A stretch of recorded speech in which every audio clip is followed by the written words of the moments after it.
ರಾಜ್ಯ ಕಾಂಗ್ರೆಸ್ನಲ್ಲಿ ಕ್ರಾಂತಿಯಾಗೋದು ಬಹುತೇಕ ಕನ್ಫರ್ಮ್ ಅಂತ ಹೇಳಲಾಗ್ತಾ ಇದೆ. ಸೆಪ್ಟೆಂಬರ್ ಅಥವಾ ಅಕ್ಟೋಬರ್ನಲ್ಲಿ ಕ್ರಾಂತಿ ಆಗೇ ಆಗುತ್ತೆ. ಕಾಂಗ್ರೆಸ್ ಬಿಟ್ಟು ಬಿಜೆಪಿ ಜೆಡಿಎಸ್ನಲ್ಲೂ ಕ್ರಾಂತಿಯದ್ದೇ ಮಾತು ಶುರುವಾಗಿದೆ. ರಾಜ್ಯ ಕಾಂಗ್ರೆಸ್ನಲ್ಲಿ ಕ್ರಾಂತಿ ಆಗುತ್ತೆ, ಸೆಪ್ಟೆಂಬರ್ ವರೆಗೂ ಬೇಕಾದ್ರೆ ಕಾದು ನೋಡಿ ಅನ್ನೋ ನಿಟ್ಟಿನಲ್ಲಿ KN ರಾಜಣ್ಣ ಅವರು ಹೇಳಿಕೆಯನ್ನ ಕೊಟ್ಟಿದ್ರು. ಕಾಂಗ್ರೆಸ್ ಬಿಟ್ಟು ಬಿಜೆಪಿ ಮತ್ತು ಜೆಡಿಎಸ್ನಲ್ಲೂ ಕೂಡ ಇದೇ ಮಾತುಕತೆ. ಕಾಂಗ್ರೆಸ್ನಲ್ಲಿ ಕ್ರಾಂತಿ ಆದ್ರೆ ಏನು ಮಾಡುತ್ತೆ ಹಾಗಾದ್ರೆ NDA ಕೂಟ? ವಿಜಯಾನಂದ ಕಾಶಪ್ಪನವರು ಹೇಳಿದಂತೆ ಹಾಗೆ ಹೋಗುತ್ತಾ? ಸಿಎಂ ಕುರ್ಚಿ ಕಿತ್ತಾಟದ ನಡುವೆ ಆಪರೇಷನ್ ಸದ್ದು ದೊಡ್ಡ ಮಟ್ಟದಲ್ಲಿ ಕೇಳಿ ಬರ್ತಾ ಇದೆ. ರಾಜ್ಯ ಕಾಂಗ್ರೆಸ್ನಲ್ಲಿ ದೊಡ್ಡ ಮಟ್ಟದ ಕ್ರಾಂತಿ ಆಗುತ್ತೆ. ಸಿಎಂ ಸ್ಥಾನ ಅಥವಾ ಸಿಎಂ ಸ್ಥಾನದಿಂದ ಸಿಎಂ ಸಿದ್ದರಾಮಯ್ಯನವರು ಕೆಳಗಿಳಿತಾರೆ, ಅಲ್ಲಿ ಮತ್ತೊಬ್ಬ ನಾಯಕ ಸಿಎಂ ಆಗ್ತಾರೆ ಅಂತ ಹೇಳಿ ಕಾಂಗ್ರೆಸ್ನ ನಾಯಕರು ಹೇಳ್ತಾ ಇರುವಂತ ಮಾತಪ್ಪ ಇದು.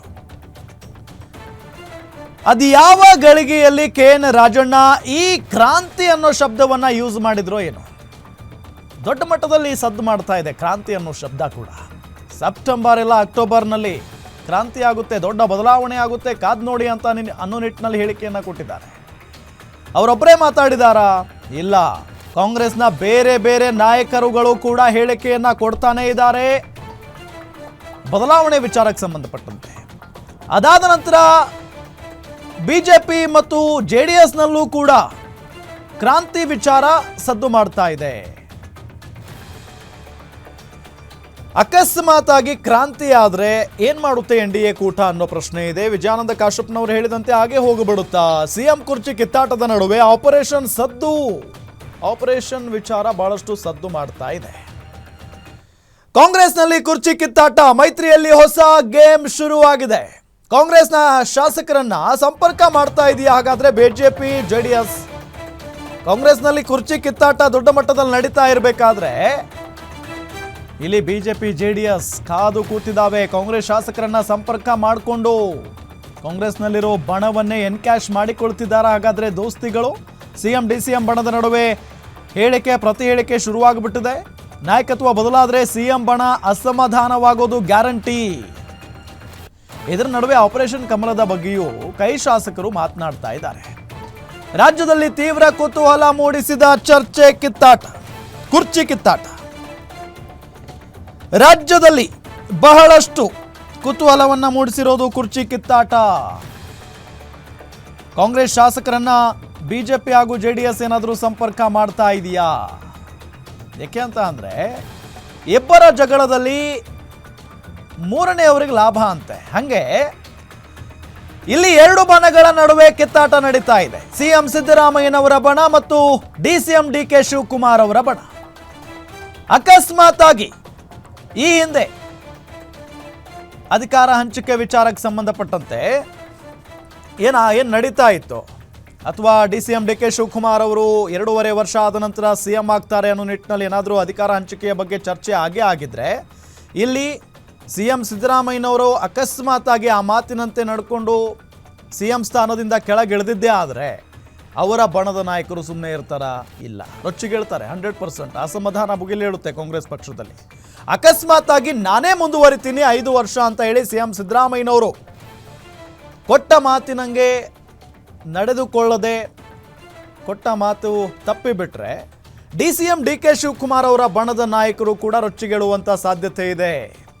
ಹಾಗಾಗಿನೇ ಹೇಳ್ತಾ ಇರೋದು, ಇದನ್ನ ಎನ್ಕ್ಯಾಶ್ ಮಾಡಿಕೊಳ್ಳೋದಕ್ಕೆ ಯಾವುದೇ ಬಣ ಆಗಿರಲಿ, ಒಂದು ಕಡೆ ಸಿಎಂ ಬಣ ಆಗಿರಲಿ ಇಲ್ಲ DCM DK ಶಿವಕುಮಾರ್ ಅವ್ರ ಬಣ ಆಗಿರಲಿ, ಯಾರಿಗೇ ನಿರಾಸೆ ಆದರೂ ಕೂಡ ಬಿಜೆಪಿ ಮತ್ತು ಜೆಡಿಎಸ್ಗೆ ಲಾಭ ಅನ್ನೋದು ಮೇಲ್ನೋಟಕ್ಕೆ ಸ್ಪಷ್ಟವಾಗಿ ಕಂಡು ಬರ್ತಾ ಇರುವಂತಹ ವಿಚಾರ.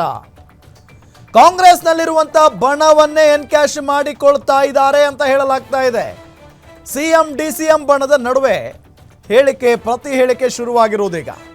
ಒಂದು ಕಡೆ 2.5 ವರ್ಷ ಆದ ನಂತರ ನೋಡ್ತಾ ಇರಬೇಕಾದ್ರೆ ಸಿಎಂ ಸಿದ್ದರಾಮಯ್ಯನವರು ಕೆಳಗಿಳಿತಾರೆ, ಅದಾದ ನಂತರ DCM DK ಶಿವಕುಮಾರ್ ಸಿಎಂ ಆಗ್ತಾರೆ ಅಂತ ಹೇಳಿ ಬಹಳಷ್ಟು ಜನ DK ಶಿವಕುಮಾರ್ ಅವರ ಬಣದಲ್ಲಿ ಗುರುತಿಸಿಕೊಂಡಿರುವಂಥ ನಾಯಕರು ಹೇಳಿಕೆ ಕೊಟ್ಟಿದ್ದನ್ನು ನಾವು ಗಮನಿಸಬಹುದು.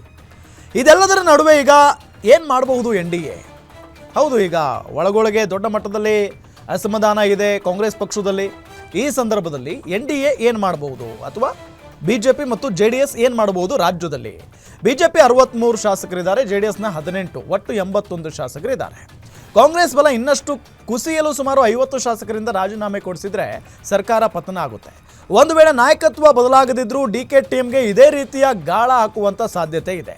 ಕಾಂಗ್ರೆಸ್ನಲ್ಲಿ ಏನೇ ಆದರೂ ರಾಜಕೀಯ ಲಾಭ ಪಡೆಯಲು ಮೈತ್ರಿ ನಾಯಕರು ಪ್ರಯತ್ನವನ್ನ ಪಡ್ತಾ ಇದ್ದಾರೆ. ಸದ್ದಿಲ್ಲದೆ ಸಿದ್ದು ಪಡೆಯನ್ನ NDA ಕೂಟ ಸಂಪರ್ಕ ಮಾಡಬಹುದು. ಸಿದ್ದು ಬಣದ 50 ಶಾಸಕರನ್ನ ಸಂಪರ್ಕಿಸಿ ಅವರಿಂದ ರಾಜೀನಾಮೆ ಕೊಡಿಸೋ ಪ್ಲಾನ್ನಲ್ಲಿ ಬಿಜೆಪಿ ಮತ್ತು ಜೆಡಿಎಸ್ ನಾಯಕರಿದ್ದಾರೆ ಅಂತ ಹೇಳಲಾಗ್ತಾ ಇದೆ. ಎಸ್, ಇದೇ ವಿಚಾರಕ್ಕೆ ಸಂಬಂಧಪಟ್ಟಂತೆ ಮತ್ತಷ್ಟು ಅಪ್ಡೇಟ್ಸ್ ಕೊಡ್ತಾರೆ ನಮ್ಮ political bureau head Maruti Pavagada. News desk ಇಂದ ನೇರ ಸಂಪರ್ಕದಲ್ಲಿ ಜಾಯಿನ್ ಆಗ್ತಾ ಇದ್ದಾರೆ. ಮಾರುತಿ ಪಾವಗಡ, ಇಂಟ್ರೆಸ್ಟಿಂಗ್ ಆಗಿ ಸಾಗ್ತಾ ಇದೆ ಇಷ್ಟು ದಿನಗಳ ಕಾಲ. ಹೌದು, DK ಶಿವಕುಮಾರ್ ಮತ್ತು CM ಸಿದ್ದರಾಮಯ್ಯ ಅವರ ಬಣದ ನಡುವೆ ಕಿತ್ತಾಟ ನಡೀತಾ ಇದೆ, ಅದರಲ್ಲಿ ಯಾವುದೇ ರೀತಿಯಾದಂಥ ಡೌಟ್ ಇಲ್ಲ. ಆದರೆ ಇಬ್ಬರ ಜಗಳದ ನಡುವೆ ಮೂರನೆಯವರಿಗೆ ಲಾಭ ಅನ್ನೋ ನಿಟ್ಟಿನಲ್ಲಿ ಈಗ ಮೈತ್ರಿ ನಾಯಕರು ಏನೇನೋ ಪ್ಲಾನ್ ಮಾಡಿದ್ದಾರೆ ಅಂತ ಗೊತ್ತಾಗ್ತಾ ಇದೆ. ಡೀಟೇಲ್ಸ್ ಕೊಡ್ತಾ ಹೋಗೋದಾದ್ರೆ ರಾಮ್, ರಾಜ್ಯದಲ್ಲಿ ನಾಯಕತ್ವ ಬದಲಾವಣೆ ಬಗ್ಗೆ ದಿನಾಲೂ ಕೂಡ ಚರ್ಚೆ ಆಗ್ತಾ ಇದೆ. ಅದರಲ್ಲಿ ಸಿದ್ದರಾಮಯ್ಯ ಅವರ ಬಣ ಪೂರ್ಣಾವಧಿ CM ಅನ್ನುವಂಥ ಒಂದು ಜಪವನ್ನು ಮಾಡ್ತಾ ಇದ್ದರೆ, DK ಶಿವಕುಮಾರ್ ಅವರ ಬಣ 2023ರಲ್ಲಿ 50-50 ಫಾರ್ಮುಲಾ ಆಗಿದೆ. ಅದರಂತೆ ಸೆಪ್ಟೆಂಬರ್ ಅಕ್ಟೋಬರ್ ತಿಂಗಳಲ್ಲಿ DK ಶಿವಕುಮಾರ್ ಅವರು ಮುಖ್ಯಮಂತ್ರಿ ಆಗಬೇಕು ಅನ್ನುವಂತಹ ಹೇಳಿಕೆಗಳು ಆ ಬಣದಿಂದ ಬರ್ತಾ ಇದ್ದಾವೆ. ಈ ನಡುವೆ ಸಿದ್ದರಾಮಯ್ಯ ಮತ್ತು DK ಶಿವಕುಮಾರ್ ಇಬ್ಬರು ಕೂಡ ಕಾಂಗ್ರೆಸ್ ಹೈಕಮಾಂಡ್ ಭೇಟಿಗೆ ಕಳೆದ ಮಂಗಳವಾರ, ಬುಧವಾರ, ಗುರುವಾರ 3 ದಿನಗಳ ಕಾಲ ದೆಹಲಿಯಲ್ಲಿ ಬಿಟ್ಟುಬಿಟ್ಟಿದ್ರು. ಆದರೆ ಇಬ್ಬರಿಗೂ ಕೂಡ ಮಲ್ಲಿಕಾರ್ಜುನ್ ಖರ್ಗೆ ಅವರು ಸಿಕ್ಕಿದ್ದು ಬಿಟ್ಟರೆ ಸೋನಿಯಾ ಗಾಂಧಿ ಅವರು ಸಿಗಲಿಲ್ಲ, ಅದೇ ರೀತಿ ರಾಹುಲ್ ಗಾಂಧಿ ಅವರು ಕೂಡ ಸಿಗಲಿಲ್ಲ. ಈಗ ಕನ್ಫರ್ಮ್ ಮಾಡಬೇಕಾಗಿರುವಂಥದ್ದು ರಾಹುಲ್ ಗಾಂಧಿ ಅವರು ಒಂದು ವೇಳೆ ಸಿದ್ದರಾಮಯ್ಯ ಅವರನ್ನು ಹಿಡೀರಿ ಅಂತ ಹೇಳಿದ್ರೆ ಇಳಿಬೇಕಾಗುತ್ತೆ. ಅದೇ ರೀತಿ DK ಶಿವಕುಮಾರ್ ಅವರು ಇಲ್ಲ ಇನ್ನಷ್ಟು ದಿನಗಳ ಕಾಲ ನೀವು ವೆಯ್ಟ್ ಮಾಡಿ ಅಂತ ಹೇಳಿದ್ರೆ, ಇಲ್ಲ ಪೂರ್ಣಾವಧಿ CM ಸಿದ್ದರಾಮಯ್ಯ ಅವರೇ ಅಂತ ಹೇಳಿದ್ದೆ ಆದರೆ ಸಹಜವಾಗಿ DK ಶಿವಕುಮಾರ್ ಅವರು ಕೂಡ ಸುಮ್ಮನಾಗಬೇಕಾಗುತ್ತೆ. ಆದರೆ ರಾಜ್ಯದಲ್ಲಿ ಈ ವಿಚಾರ ಅಂತೂ ಜೀವಂತವಾಗಿಡುವಂಥ ಒಂದು ಕೆಲಸವನ್ನು ಎರಡೂ ಬಣದ ನಾಯಕರುಗಳು ಮಾಡ್ತಾ ಇದ್ದಾರೆ. ಇದರ ಲಾಭವನ್ನು ಪಡೆಯೋದಕ್ಕೆ NDA ಮೈತ್ರಿ ಪಕ್ಷಗಳಾಗಿರುವಂತಹ ಒಂದು ಕಡೆ BJP, ಮತ್ತೊಂದು ಕಡೆ JDS ಅವರ ನಾಯಕರು ಕೂಡ ಸ್ಟ್ರಾಟಜಿಯನ್ನು ಮಾಡ್ತಾ ಇದ್ದಾರೆ ಅನ್ನುವಂಥ ಒಂದು ಮಾಹಿತಿ ಸಿಕ್ಕಿರುವಂಥದ್ದು. ಹೀಗಾಗಿಯೇ ಕಾಂಗ್ರೆಸ್ನ ನಾಯಕರು ಒಂದು ವೇಳೆ ನಾಯಕತ್ವ ಬದಲಾವಣೆ ಆಗಿದ್ದೇ ಆದರೆ ಕಾಂಗ್ರೆಸ್ ಶಾಸಕರನ್ನು ಸಂಪರ್ಕ ಮಾಡುವಂಥ ಒಂದು ಕೆಲಸ BJP ಅವರು ಮಾಡ್ತಾರೆ. ಅದರ ಒಂದು ಭಾಗವಾಗಿ ED ಆಗಿರ್ಬೋದು, ಬೇರೆ ಬೇರೆ ತನಿಖಾ ಸಂಸ್ಥೆಗಳಾಗಿರ್ಬೋದು, ಅದನ್ನು ಚೂ ಬಿಡುವಂಥ ಒಂದು ಕೆಲಸ ಮಾಡ್ತಾರೆ. ಅದರ ಜೊತೆಗೆ ಒಂದು ವೇಳೆ ನಾಯಕತ್ವ ಬದಲಾವಣೆ ಆಗಿದ್ದೇ ಆದರೆ, ಸಿದ್ದರಾಮಯ್ಯ ಅವರನ್ನು ಕೆಳಗಿಳಿಸಿದ್ದೇ ಆದರೆ ಆ ಸಂದರ್ಭದಲ್ಲಿ ಅವರ ಬೆಂಬಲಿಗರನ್ನು ಸೆಳೆಯುವಂಥ ಒಂದು ಕೆಲಸ ಮಾಡ್ತಾರೆ ಅನ್ನುವಂತಹ ಚರ್ಚೆಗಳು ಆರಂಭ ಆಗಿರುವಂಥದ್ದು. ಆದರೆ 139 ಶಾಸಕರಿರುವಂತಹ ಕಾಂಗ್ರೆಸ್ ಸರ್ಕಾರವನ್ನು ಅಷ್ಟು ಸುಲಭವಾಗಿ BJP ಆಗಿರ್ಬೋದು, JDS ಆಗಿರ್ಬೋದು ನಾಯಕರುಗಳು ಅಷ್ಟು ಸುಲಭವಾಗಿ ಬೀಳಿಸೋದಕ್ಕೆ ಆಗೋದಿಲ್ಲ. ಕಾರಣ ಇಷ್ಟೇ, ಶಾಸಕರ ಸಂಖ್ಯಾ ಬಲ ಭಾಳಷ್ಟು ದೊಡ್ಡ ಮಟ್ಟದಲ್ಲಿದೆ. 28 ಶಾಸಕರು ಒಂದು ವೇಳೆ ಹೊರಗಡೆ ಬಂದು ರಾಜೀನಾಮೆ ಕೊಟ್ಟಿದ್ದಾದರೆ ಸರ್ಕಾರ ಬಿದ್ದೋಗುತ್ತೆ. ಆದರೆ ಸರ್ಕಾರ ರಚಿಸುವಷ್ಟು ಸಂಖ್ಯಾಬಲ JDS ಅವರ ಬಳಿನೂ ಕೂಡ ಇಲ್ಲ. ಹೀಗಾಗಿ ಸುಮಾರು 50ಕ್ಕಿಂತಲೂ ಅಧಿಕ ಶಾಸಕರನ್ನು ಒಂದು ವೇಳೆ ಸೆಳ್ಕೊಂಡಿದ್ದೆ ಆದರೆ ಆ ಸಂದರ್ಭದಲ್ಲಿ ಸಂಖ್ಯಾಬಲ BJP ಮತ್ತು JDS ಕೂಡಿದ್ರೆ 81 ಆಗುತ್ತೆ. ಅದಕ್ಕೂ ಕಡಿಮೆ ಬಂದಾಗ ಸಹಜವಾಗಿ ರಾಜ್ಯಪಾಲರ ಮುಂದೆ ಹೋಗಿ BJP ಮತ್ತು JDS ನಾಯಕರು ನಮಗೆ ಸರ್ಕಾರ ರಚನೆ ಮಾಡೋದಕ್ಕೆ ಒಂದು ಅವಕಾಶವನ್ನು ಮಾಡಿಕೊಡಿ, ಮುಂದಿನ ನಮಗೆ 1 ವಾರ 15 ದಿನ ಟೈಮ್ ಕೊಟ್ಟರೆ ನಾವು ಬಹುಮತವನ್ನು ಸಾಬೀತು ಮಾಡ್ತೀವಿ ಅನ್ನುವಂಥ ಒಂದು ಮನವಿಯನ್ನು ಮಾಡ್ಕೊಳ್ಬೋದು. ಅದಕ್ಕೆ ರಾಜ್ಯಪಾಲರು ಒಪ್ಪೋದು, ಬಿಟ್ಟರೆ ಬಿಡ್ಬೋದು. ಆದರೆ ಇವೆಲ್ಲವೂ ಕೂಡ ನಾವು ಹೇಳ್ತಿರುವಂಥದ್ದು BJP ಮತ್ತು JDS ನಾಯಕರಲ್ಲಿ. ರಾಜ್ಯ ಕಾಂಗ್ರೆಸ್ಸಲ್ಲಿ ಒಂದು ವೇಳೆ ಹೆಚ್ಚು ಕಡಿಮೆ ಆದರೆ ಯಾವುದೇ ಬಣವನ್ನು ಟಚ್ ಮಾಡುವಂಥ ಒಂದು ಕೆಲಸಕ್ಕೆ ಈ NDA ಪಕ್ಷಗಳು ರೆಡಿಯಾಗಿದ್ದಾವೆ ಅನ್ನುವಂಥ ಒಂದು ಚರ್ಚೆ ಆರಂಭ ಆಗಿದೆ. ಅದು ಸಹಜವಾಗಿ ಅಪೋಸಿಷನಲ್ಲಿರುವಂಥವರು ಒಂದು ವೇಳೆ ಅದರ ಲಾಭವನ್ನು ಪಡೆಯುವಂಥ ಒಂದು ರೀತಿಯಲ್ಲಿ ರಾಜಕೀಯ ತಂತ್ರಗಾರಿಕೆಯನ್ನು ಮಾಡೋದು ನಿಜ. ಹಿಂದೆ ಹಲವು ಬಾರಿ ಇದಾಗಿದೆ, ಕರ್ನಾಟಕದಲ್ಲೂ ಕೂಡ. ಆದರೂ ಕೂಡ ಆಶ್ಚರ್ಯ ಇಲ್ಲ. 2019ರಲ್ಲಿ ನಾವು ನೋಡಿದ್ವಿ, ಯಡಿಯೂರಪ್ಪ ಅವರ ಮುಖ್ಯಮಂತ್ರಿ ಆಗಿದ್ದ 17 ಜನ ಶಾಸಕರು ರಾತ್ರೋರಾತ್ರಿ ಬಂದು ರಾಜೀನಾಮೆಯನ್ನು ಕೊಟ್ಟಿದ್ದು, ಮುಂಬೈಗೆ ಹಾರಿದ್ದು, ಅಲ್ಲಿ ರೆಸಾರ್ಟ್ ರಾಜಕಾರಣ ಮಾಡಿದ್ದು. ಅಂಥ ಒಂದು ಪರಿಸ್ಥಿತಿ ಈ ಬಾರಿನೂ ಕೂಡ ಬರುತ್ತಾ ಅನ್ನುವಂತಹ ಒಂದು ಚರ್ಚೆ ಆರಂಭ ಆಗಿದೆ. ಆದರೆ ಕಾಂಗ್ರೆಸ್ ಹೈಕಮಾಂಡ್ ಇವೆಲ್ಲವನ್ನೂ ಕೂಡ ಗಮನಿಸಿ ಯಾವ ನಿರ್ಧಾರವನ್ನು ತೆಗೆದುಕೊಳ್ಳುತ್ತೆ ಅನ್ನೋದರ ಮೇಲೆ ಮುಂದಿನ ಬೆಳವಣಿಗೆಗಳು ಆಗ್ತವೆ. ರಾಮ್, ಮಾರುತಿ ಪಾವಗಡ, ಅಷ್ಟು ಈಸಿನಾ ಅಂತ? ಹೌದು, ಇರಬಹುದು. ಅಲ್ಲಿ ಜಗಳ ಇದೆ, ಬಣ ಬಡಿದಾಟ ಇದೆ, ಅಸಮಾಧಾನ ಇದೆ, ಎಲ್ಲವೂ ಹೌದು. ಆದರೆ 50 ಶಾಸಕರನ್ನ ರಾಜೀನಾಮೆ ಕೊಡಿಸುವಂಥ ತಾಕತ್ತು, ಆ ಒಂದು ಪ್ರಯತ್ನ ಈ ವಿಪಕ್ಷಗಳು ಮಾಡಬಹುದಾ? ಅದನ್ನು ಹೇಳೋದಕ್ಕೂ ಕೂಡ ಸಾಧ್ಯ ಇಲ್ಲ. 50 ಜನ ಶಾಸಕರು ಹೆಂಗೆ ಬಿಡೋದಕ್ಕೆ ಸಾಧ್ಯ ಒಂದು ಪಕ್ಷನ ಅಂತ? ರಾಮ್, ನಾನು ಮೊದಲೇ ಹೇಳಿದೆ ಅಷ್ಟು ಸುಲಭ ಇಲ್ಲ ಹೊಸ ಸರ್ಕಾರ ರಚನೆ ಮಾಡೋದಕ್ಕೆ ಅಂತ. ಯಾಕಂತ ಹೇಳಿದ್ರೆ ಈಗಿರುವಂತಹ ಸರ್ಕಾರ ಅಲ್ಪ ಮತಕ್ಕೆ ಬೀಳಬೇಕು ಅಂತ ಹೇಳಿದ್ರೆ ಸುಮಾರು 28 ಜನ ಶಾಸಕರು ರಾಜೀನಾಮೆಯನ್ನು ಕೊಡಬೇಕಾಗುತ್ತೆ.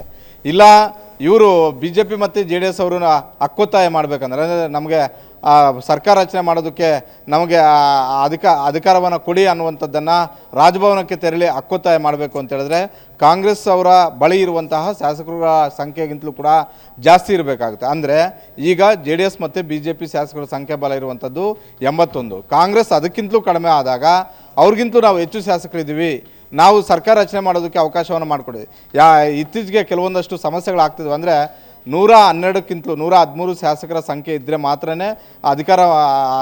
ಸರ್ಕಾರ ರಚನೆ ಮಾಡೋದಕ್ಕೆ ಹಕ್ಕೊತ್ತಾಯ ಮಾಡಬೇಕಾಗಿರುವಂತಹ ಒಂದು ಪರಿಸ್ಥಿತಿಯಲ್ಲಿ ಈ ಹಿಂದೆ ಹಲವು ಸರ್ಕಾರಗಳು ಇದ್ವು. ಆದರೆ ಅದು ಯಡಿಯೂರಪ್ಪ ಅವರ ಅವಧಿ ಆಗಿರ್ಬೋದು, ಬೇರೆ ಬೇರೆ ಅವರ ಸಮಯದಲ್ಲಿ ಕರ್ನಾಟಕದಷ್ಟೇ ಅಲ್ಲ ಬೇರೆ ಬೇರೆ ರಾಜ್ಯಗಳಲ್ಲೂ ಕೂಡ 224 ಶಾಸಕರ ಪೈಕಿ ಅರ್ಧ ಸಂಖ್ಯಾಬಲ ಇಲ್ಲದೇ ಇದ್ದಾಗಲೂ ಕೂಡ ಸರ್ಕಾರ ರಚನೆ ಮಾಡೋದಕ್ಕೆ ಅವಕಾಶಗಳು ಕೊಟ್ಟಂತಹ ಹಲವು ರಾಜಭವನಗಳಿದ್ದಾವೆ. ಹೀಗಾಗಿ ಅಂಥ ಒಂದು ವಾತಾವರಣ ಬಂದಿದ್ದೆ ಆದರೆ ರಾಜ್ಯದಲ್ಲಿ ಆ ಒಂದು ಪ್ಲಾನನ್ನು JDS ಮತ್ತು BJP ಮೈತ್ರಿ ಪಕ್ಷಗಳು ಮಾಡ್ಬೋದು. ಇದಕ್ಕೆ ಎಲ್ಲದಕ್ಕೂ ಕೂಡ ಆಗುತ್ತೆ ಅಂತ ನಾನು ಹೇಳ್ತಿಲ್ಲ. 50 ಜನ ಶಾಸಕರು ಬಂದೇ ಬಿಡ್ತಾರೆ ಅಂತ ಹೇಳಿದ್ರೆ ಹಲವು ರಾಜ್ಯಗಳಲ್ಲಿ ಇದಾಗಿರೋದನ್ನು ನಾವು ನೋಡಿದ್ದೀವಿ. ಮಹಾರಾಷ್ಟ್ರದಲ್ಲಿ ಯಾರು ಕೂಡ ಆ ರೀತಿ ದೊಡ್ಡ ಮಟ್ಟದ ಒಂದು ರಾಜಕೀಯ ಬದಲಾವಣೆ ಆಗುತ್ತೆ ಅಂತ ಯಾರೂ ಎಕ್ಸ್ಪೆಕ್ಟ್ ಮಾಡಿರಲಿಲ್ಲ, ಹಾಗೆ ಹೋಯಿತು.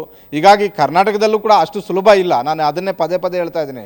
ನಾವು ಹೇಳಿದಷ್ಟು ಈಗ BJP ಅವರು ಹೇಳ್ತಿರುವಂಥ ರೀತಿ, ಅದೇ ರೀತಿ ಕಾಂಗ್ರೆಸ್ ಅವರು 50 ಜನರನ್ನು ಸೆಳ್ಕೊಬಿಡ್ತಾರೆ ಅಂತ ಕಾಶಪ್ಪನವರು ಮತ್ತೊಬ್ಬರು ಮಗದೊಬ್ಬರು ಹೇಳ್ತಿದ್ದಾರಲ್ಲ, ಅಷ್ಟು ಸುಲಭ ಇಲ್ಲ. ಆದರೆ ರಾಜಕಾರಣದಲ್ಲಿ ಯಾವುದು ಸುಲಭ ಇಲ್ಲ ಅಂತ ಹೇಳ್ತೀವೋ ಅದಾಗುತ್ತೆ, ಯಾವುದು ಆಗುತ್ತೆ ಅಂತ ಹೇಳ್ತೀವೋ ಅದು ಆಗೋದಿಲ್ಲ. ಹಲವು ಬಾರಿ ರಾಜಕೀಯ ಬದಲಾವಣೆಗಳು ಆ ರೀತಿಯಾಗಿ ಆಗ್ತಿರ್ತವೆ. ಹೀಗಾಗಿ ರಾಜಕೀಯ ಆ ಸಂದರ್ಭ ಆ ಸನ್ನಿವೇಶಕ್ಕೆ ತಕ್ಕಂತೆ ಬದಲಾವಣೆ ಆಗುತ್ತೆ. ಈ ಹಿನ್ನೆಲೆಯಲ್ಲಿ ನಾವು ಹೇಳ್ತಿರುವಂಥದ್ದು, ಒಂದು ವೇಳೆ ಸರ್ಕಾರದ ಮಟ್ಟದಲ್ಲಿ ಬಹಳಷ್ಟು ಬದಲಾವಣೆಗಳಾಗಿದ್ದೆ ಆದರೆ ಒಂದು ಬಣ ಅಸಮಾಧಾನಗೊಳ್ಳುತ್ತೆ. ಆ ಬಣವನ್ನು ನಾವು ಟಚ್ ಮಾಡಿದ್ರೆ ನಮ್ಮ ಪರವಾಗಿ ಎಷ್ಟು ಶಾಸಕರು ಬರಬಹುದು, ಒಂದು ವೇಳೆ ಅವರನ್ನು ತೆಗೆದುಕೊಂಡ್ರೆ ಏನು ಮಾಡ್ಬೋದು, ಈ ರೀತಿಯಾದಂಥ ಒಂದು ಸ್ಟ್ರಾಟಜಿಯನ್ನು BJP ಮತ್ತು JDS ನಾಯಕರುಗಳು ಮಾಡ್ತಾ ಇರುವಂಥದ್ದು. ರಾಮ್,